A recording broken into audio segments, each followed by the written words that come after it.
자, 안녕하십니까. 글로벌 디펜스 뉴스 팬 여러분. 생명을 살리는 방송, 나라를 살리는 방송, 세상을 살리는 방송, 영혼을 깨우는 방송, 글로벌 디펜스 뉴스입니다. 자, 윤석열 대통령 중국의 경고, 남중국해서 설치지 마라, 깝치지 말고 찌그러져 있어, 그런 이야기를 애돌려서 했는데요. 오늘 그런 이야기 한번 해보겠습니다. 중국에게 대만도 건드리지 말라. 그런데 중국은 한국을 적으로 안 만들려고 지금 시진핑이가 상당히 지금 온순해졌습니다. 오늘 뭐 그런 이야기 해볼게요. 자, 그런데 제가 지난주 토요일날 그 어린이 그 음악회, 새생명 음악회, 낙태죄 폐지반대 그 음악회를 취재를 하러 갔다가 비를 쫄딱 맞았습니다. 그래서 이번 주에 완전 몸살 감기가 심해가지고 한 며칠 방송을 못했습니다. 뼈마디가 완전 끊어지는 줄 알았습니다. 지금 목소리가 조금 안 좋은데요. 상태 양해해 주시면 감사하겠습니다. 그리고 저희 방송은요, 여러분의 후원으로 진행이 됩니다. 저희가 2018년도부터 중국 망한다, 북한 망한다, 뭐 북한 마약이 들어오고 있다, 암호화폐로 대북 송금한다, 이런 이야기를 하니까 2018년부터 반중 집회를 계속했습니다. 그러다 보니까 이 문재인 정권에서 저희 광고비를 다 빼버렸습니다. 그래서 여러분이 후원을 해주셔야지 저희가 방송이 원활하게 진행이 됩니다. 자, 많은 후원 부탁드리고요. 좋아요, 구독 신청, 알람 등록 부탁드립니다. 자, 또 중국 겨냥한 윤석열 대통령 남중국해 긴장 고조 자제하라, 이런 이야기를 했습니다. 지금 동아시아를 순방하고 이제 끝나고 왔는데 캄보디아 프놈펜에서 이 아시아 국가들, 그리고 이 정상들 모여가지고 10개국, 한국, 미국, 일본, 중국, 러시아, 인도, 호주, 뉴질랜드, 이런 나라들이 모여가지고 회의를 했죠. 회의를 했는데 윤석열 대통령이 평화로운 인도태평양을 위해서는 북한의 비핵화가 반드시 전제되어야 한다, 뭐 이런 이야기를 했고요. 그리고 이제 북한과의 대화의 문은 늘 열려 있다. 북한 항복하고 우리 쪽으로 들어와, 그 이야기를 한 거고. 그리고 또 지금 한국 아세안 정상회의에서 한국형 인도태평양 전략을 이야기를 했는데, 이 전략은 자유와 인권, 법치 등을 보편적 가치를 수호하는 자유로운 인도태평양을 지향한다. 이게 무슨 이야기냐? 국제사회를 향해 재차 힘에 의한 현상 변경은 용인돼서는 안 된다고 강조를 했고, 권위주의 진영으로 표현되는 중국과 러시아를 겨냥한 발언이라고 합니다. 자, 윤석열 대통령은 이제 우크라이나를 침공한 러시아에 대해 공개적으로 비판을 했고, 윤석열 대통령 왼쪽에는 블라디미르 푸틴 러시아 대통령 대신 참석한 세르게이 라브로프 러시아 외무장관이 참석했어요. 그런데 그 면전에다 대놓고 러시아의 우크라이나 침공 후 국제법 위반이자 우크라이나 국민의 생명과 인권을 위협하는 행위다, 이렇게 규정을 하면서 우크라이나의 주권, 영토 보존 및 정치적 독립이 반드시 존중되어야 한다. 우리 정부가 우크라이나에 대해 인도적 지원을 확대하겠다, 이야기를 했는데, 이제 전쟁 그만하고 끝내라 이 자식들아, 그 이야기를 한 겁니다. 무서운 이야기예요. 그러니까 그 앞전에는 러시아가 전쟁을 하는 명분이 있었습니다. 무슨 명분이냐? 미 국무부가 2000년대 초반에 그 생화학 무기 연구소를 우크라이나에 갖다 놨다고 우크라이나 차관보가 미 청문회에 나와가지고 이야기를 했습니다. 미 국무부 안에 있는 우크라이나 차관보 있죠. 그 사람이 이거 폭로했어요. 이야기했어요. 아유, 여기 뭐 연구소 갖다 놨다고. 그러니까 러시아가 우크라이나를 침공해가지고 그 폭격하고 하는 게 당위성이 있었습니다. 그리고 돈바스 지역에서 젤린스키 이쪽 정권이 러시아 국민들을 학살하고 뭐 그런 것들이 있었기 때문에 그런 거를 뭐 예방하려고 들어갔다, 뭐 그런 것들이 충분히 있었는데, 이게 전쟁이 장기화되면서 이게 영토를 뺏어 먹으려는 침략 전쟁으로 이게 성격이 바뀌어버린 겁니다. 그러니까 이 윤석열 대통령이 러시아한테 이제 그만해, 그만하라고 그래 이야기를 했는데, 이 우리 정부가 우크라이나에 대해서 인도적 지원을 확대하겠다, 이 이야기는 무슨 이야기냐면, 야, 전쟁 안 끝내면은 우리가 무기 지원할 수도 있어. 너 그냥 빨리 끝내 이 자식들아, 그 이야기를 뺑뺑 돌려서 하는 이야기입니다. 근데 지금 한국이 얼마나 지금 무서운 나라냐면, 러시아가 그 북극해에서 그 양활 프로젝트를 하죠. 가스를 이렇게 캐가지고 이제 해외 수출하는데, 그 쉐빙 LNG선을 한국밖에 못 만들어요. 한국의 조선 3사. 그러니까 한국에서 이 부품을 끊어버리면은 기존에 만들어놨던 쉐빙 LNG선은 운항이 안 됩니다. 그러면 러시아가 에너지 수출을 못해요. 그러면 러시아 망하는 거고 푸틴 망하는 겁니다. 예. 그러니까 러시아의 목줄, 그 푸틴의 목줄을 지금 한국이 잡고 있는 겁니다. 그러니까 야, 전쟁 이제 그만하고 끝내라 하고 짜증낸 거예요. 예. 자, 그리고 중국이 민감하게 생각하는 남중국해 문제와 관련해서도 규칙 기반의 해양 질서를 수호하는 평화와 번영의 바다가 되어야 한다며 유엔 해양법 협약을 포함한 국제법의 원칙에 따라 항행 및 상공 비행의 자유가 보장되어야 하고 긴장을 고조하는 행위를 자제해야 한다. 야, 이제 힘없는데 괴롭히지 말고 임마. 저 찌그러져 있어 이 새끼야. 덩치 큰 놈이 왜 이렇게 덩치값 못하고 자꾸 시끄럽게 막 조용히 하고 깝치지 말고 절로 가 있어. 그 이야기를 한 겁니다. 무서운 이야기를 한 거예요. 그 미얀마 쿠데타 유혈 사태도 민주주의 후퇴가 하고 있다. 이거 빨리 자유와 민주주의가 다시 미얀마에서 꼽힐 수 있기를 바란다. 뭐 이런 이야기를 했고요. 그리고 시진핑을 만나가지고 뭐 정상회담을 했는데 의미 없는 이야기를 했습니다. 서로 각자 허공에 대고 서로 이야기를 이야기한 건데 윤석열 대통령은 시진핑한테 보편적 가치와 규범에 기반해 국제사회와 자유, 평화, 번영을 추구하는 것이 우리 정부의 외교 목표다. 동아시아와 국제사회의 자유, 평화, 번영을 증진하는데 중국의 역할이 중요하다. 이게 무슨 이야기면 대만 문제. 야, 시끄럽게 하지 말고 좀 조용히 하고 있어. 그 이야기 한 거고 남중국해도 그냥 나대지 말고 있으라고 속된 말로 협박을 한 겁니다. 예. 무서운 이야기를 한 거예요. 무서운 이야기를. 예. 근데 왜 이게 지금 한국이 이렇게 세게 나가도 가능하냐. 옛날 같으면은 뭐 중국이 뭐 한한령 내리고 사드 보복하고 뭐 그래가지고 우리 기업들 내쫓고 했을 거 아닙니까? 근데 지금 중국이 지금 엉망진창인 겁니다. 상태가. 우선적으로 지금 한국을 적을 안 만들려고 하는 게 지금 한국 육군이요.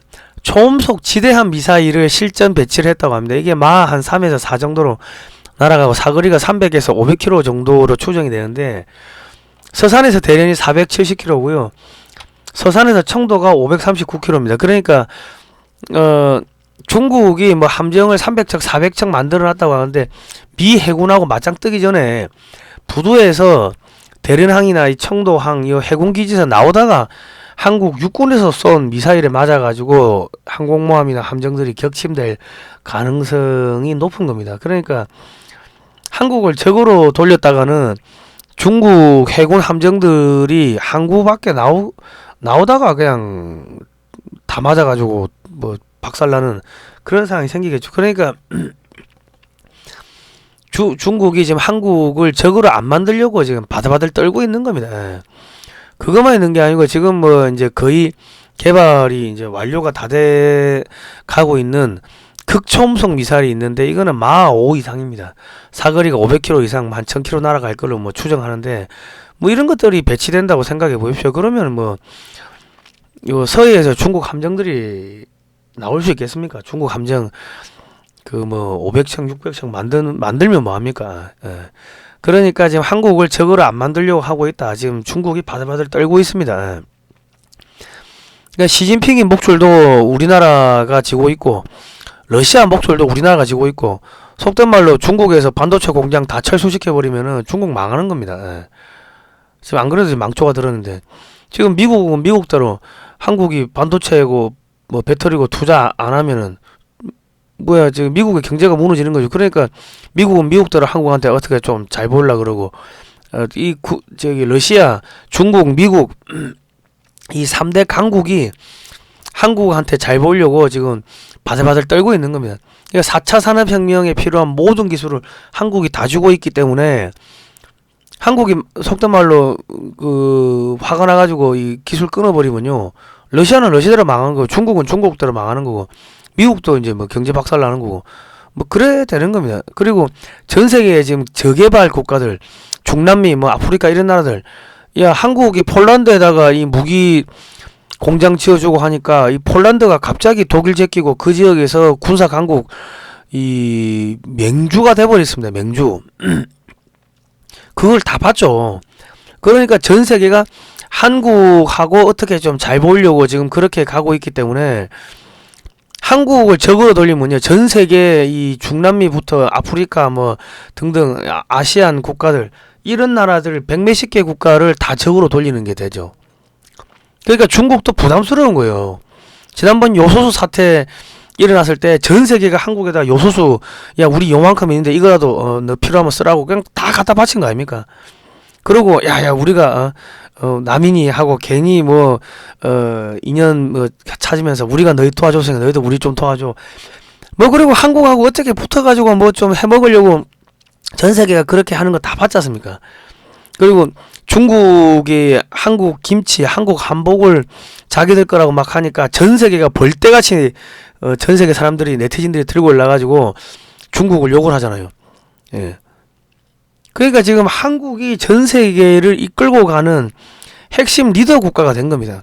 그 미국이 뭐 패권 국가라고 하긴 하지만은 전 세계가 미국을 따라가질 않습니다. 추종하질 않는다고. 왜? 한국이 미국에다가 그 반도체부터 해가지고 뭐 배터리 이런 최첨단 기술 기업들을 투자를 했죠. 몇십조를 투자했는데 미국이 뒤통수를 때렸지 않습니까? IRA법 뭐 그래가지고 뒤통수 때리는 거 봤기 때문에 아 미국이란 저 나라도 중국하고 별반 다를 바 없구나, 나쁜 놈들이네. 착한 한국 거를 뺏어 먹는 나쁜 새끼네, 이런 이미지가 이제 박혀버린 겁니다. 그러니까 미국이 뭐 하자고 하면은 전 세계가 안 움직입니다. 중국이 하자고 해도 안 움직여요. 러시아가 하자고 해도 안 움직여요. 일본은 따라가겠지, 자기 편들. 근데 한국이 뭐 하자고 하면은 전 세계가 다 움직입니다. 그러니까 한국을 적으로 돌린다는 거는 전 세계를 적으로 돌리는 겁니다. 그러니까 시진핑이도 지금 불안하죠. 자, 거기다가 지금 한국의 KF-21하고 FA-22를 딱 비교해보면 생긴 게 똑같죠. 옆에서 봐도 똑같고 위에서 봐도 똑같고 똑같이 생기십니다. 근데 이게 지금 이제 2026년부터 지금 나온다고 하는데 지금 성능이 점점 좋아지고 있습니다. 뭐 어쨌든 간에 지금 KF-21이 작전 반경이 1300km, 미사일 사거리가 500km면 중국 전역을 다 때릴 수가 있는데 중국이 태국 공군하고 모의 전투해가지고 0대4로 졌습니다. 태국은 미국산 전투기보다 성능이 떨어지는 그리펜을 쓰는데 거기도 더 깨졌는데 한국하고 붙으면 이길 수 있겠습니까? 그리고 지금 중국이 미국의 F-21을 능가한다고 주장을 하는 젠20 전투기를 보면 삼각 하나도 날개가 있는데 이게 있으면 스텔스가 안 됩니다. 스텔스기가 안 되는데 스텔스기라고 주장을 하는데 이거 나중에 그 한국하고 이제 맞짱 한번 뜨면은 완전히 그냥 대량 학살 당하는 거죠. 그러니까 지금 중국은 한국을 어떻게든 간에 적으로 안 돌리려고 지금 하는 상황입니다. 이 F-22 관련해 가지고 뭐 제가 잠깐 말씀을 드리면 이게 왜 이렇게 똑같이 생겼냐, F-22하고 KF-21하고 지금 똑같이 생겼죠. 이게 똑같이 생긴 이유가 있습니다. 이거는 뭐 카드라 통신인데요.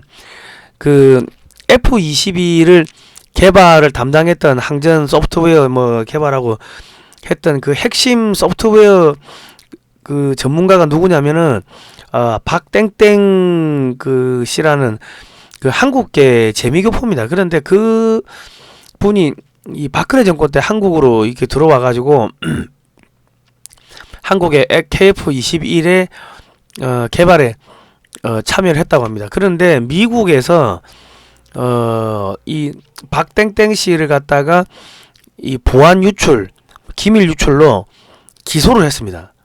검찰이 기소를 하고, 근데 이 박땡땡 씨가 바로 그래 내가 그 유출한 거 맞아야 하고 인정을 해버렸어요. 그러니까 미국 검찰이 법원에다가 이 기소를 하면 뭐 재판 뭐 기록을 내야 되는데 기소는 했는데 재판을 하는데 재판에 그 기소 내용이 없다면 공소장에 내용이 없대요. 이 사람이 무슨 죄를 지었는지 내용이 없고 재판도 비공개고 미국 정부가 그 미국 재판부에다가 이 사람 36개월 이상 형 주지 말라고 그렇게 또 단호서 내고 이상한 일들이 벌어졌는데 이분이 그래서 미국의 그 형무소에서 21개월을 살다가 출소를 했다고 하는데 21개월을 살다가 출소를 한 건지 어디 안가에서 21개월 동안 한국하고 비밀리에 연구를 하다가 출소한 건지는 모릅니다. 그러니 있었다는 이야기가 있는데 뭐 확인이 안 되죠. 근데 지금 한국에서 지금 그 박땡땡 씨가 한국에서 지금 뭐 항전 장비 개발하고 뭐 그런 걸 하고 있습니다. 그런 업체를 만들었어요. 근데 제가 이거 한미 연합사에 오래 계시던 그 분한테 이제 퇴역하신 분한테 여쭤봤죠. 뭐 이런 경우가 있을 수 있습니까? 그러니까 옛날부터 많아. 그런 경우 많아 그러시더라고. 어떻게 많습니까? 그러니까 옛날에도 자기들 근무할 때도 그 미국에 한번 오래 가지고 가면은 어디 이상한 비밀 창고 같은 데 데리고 와가지고 야 여기 있는 거 다 갖고 가고 싶은 거 그래가지고 보따리 싸가지고 갖고 온대요. 그러면 한참 있다가 야야 그 서류 갖고 간 거 그거는 중요한 거니까 그거 갖고 가면 안 돼. 그 유출된 거 알면 큰일 나니까는 그 갖고 와. 그러면은 그것만 집중적으로 본다는 거지. 복사해 놓고.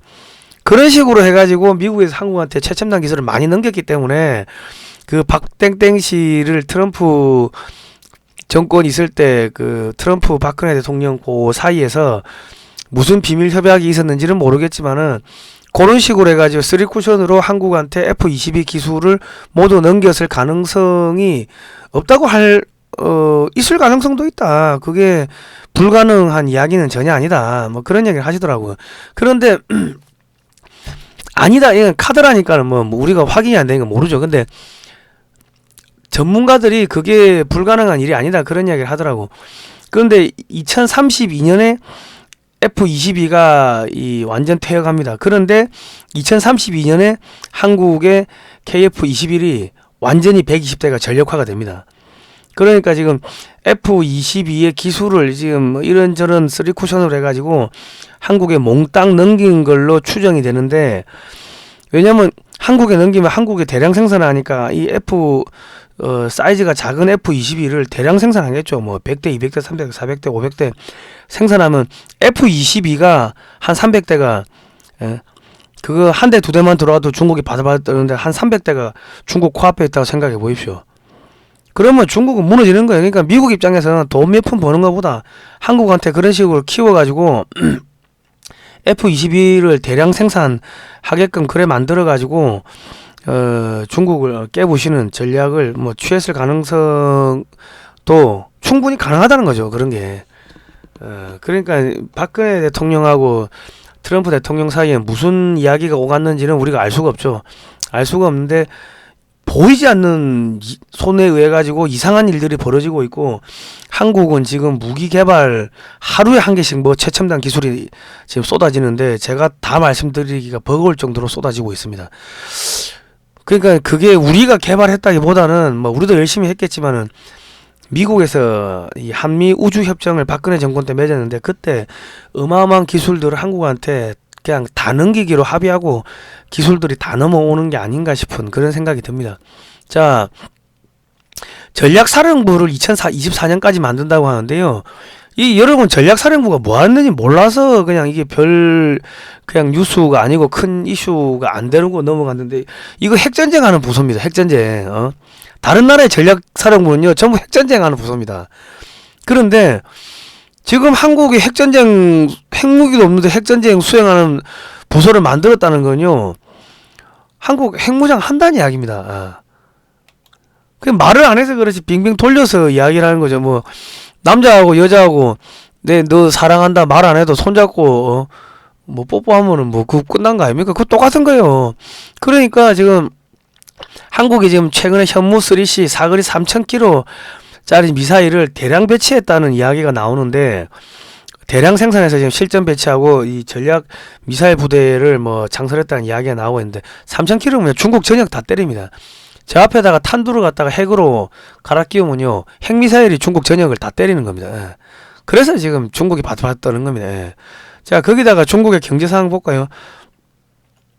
중국 폭스콘 집단 탈출하고 난리 났고, 상하이 디즈니랜드 사람들 갇혀 있고요. 그리고 이제 30만 명을 가둬버린 거예요. 코땡땡 전염병 검사한다고. 거기 한 명인가 두 명인가 나왔다고 가두니까 사람들이 경찰하고 싸우니까 안에 뭐 총소리도 나고 담장 넘어 도망가고 고속도로를 걸어가지고 몇백 킬로를 걸어가지고 이 귀향하고 막 그랬습니다. 그리고 지금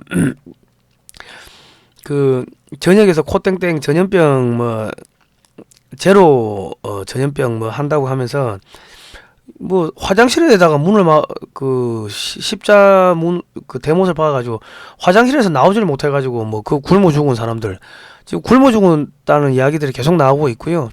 그리고 지금 부동산 거품 터져가지고 지금 은행도 줄도산하고 지금 엉망진창입니다. 지금 내년에는 부동산 가격이 10% 15%더 하락한다 이런 이야기 나오고 있고 지방 공무원들 월급을 못 준다 뭐 월급 최대 40% 삭감했다 이런 이야기 하고 있고요.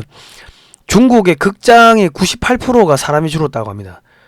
중국에서 지금 영화를 개봉을 하면은 전국에서 1명, 2명, 5명, 6명, 10명 미만으로 본다는 거예요.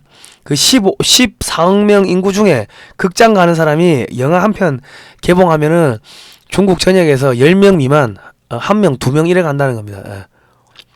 그 왜 그러냐면, 아니, 갔다가 뭐 방역한다고 또 갇히면 어찌 됩니까? 그러면 굶어 죽죠. 그러니까 아무도 극장 안 가는 거지.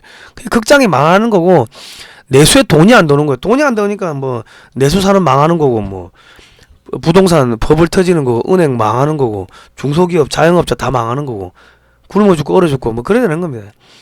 자, 지금 한국이 지금 어마어마한 힘을 가지고 있습니다. 우리 국민들이 몰라서 그래요. 자, 여러분 저희가 2018년도부터 종북 주사파 친중 세력 비판 역사 바로 세우기 하니까 광고비를 모두 끊어버렸습니다. 여러분 저 많은 후원해 주시면 감사하겠고요. 성상훈의 국내외 정세 분석 좋아요 구독 신청 알람 등록 해주시면 감사하겠습니다. 감기 조심하시고요. 비 맞고 다니지 마십시오. 힘들었습니다. 뼈마디가 아파가지고 죽을 뻔했습니다. 자, 오늘 여기까지 하겠습니다. 고생하셨습니다. 예.